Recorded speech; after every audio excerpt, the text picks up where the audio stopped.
জাতীয় সংসদের প্রথম অধিবেশন বসবে এই নবনির্বাচিত সংসদের।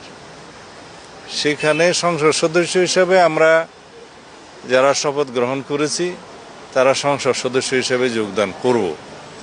এর বাইরে সংবিধান সংস্কার পরিষদ নামে কিছু না থাকায় যারা তাদের সংস্কার পরিষদের সদস্য হিসেবে শপথ নিয়েছে সেটা তাদের নিজস্ব ব্যাপার, কিন্তু জাতীয় সংসদে তারা সেই হিসেবে অংশগ্রহণ করতে পারে না, শুধুমাত্র সংসদ সদস্যগণই অংশগ্রহণ করতে পারে।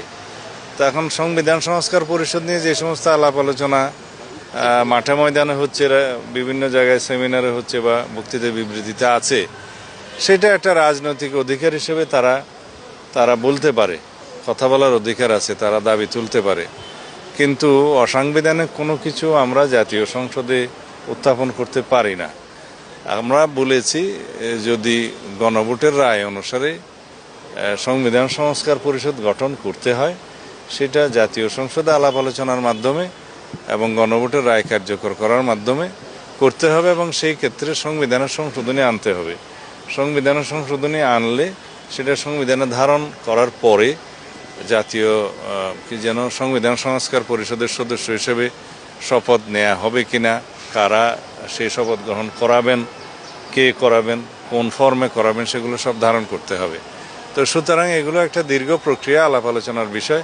আর ইতিমধ্যে আমি জানতে পেরেছি আজকে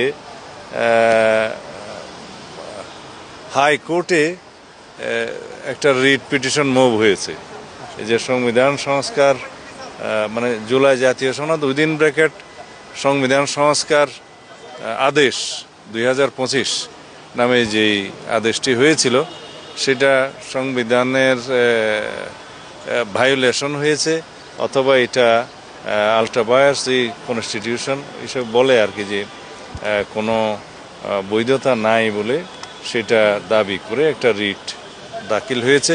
সেটা শুনানিও হয়েছে মনে হয় ইতিমধ্যে, আজকে হওয়ার কথা।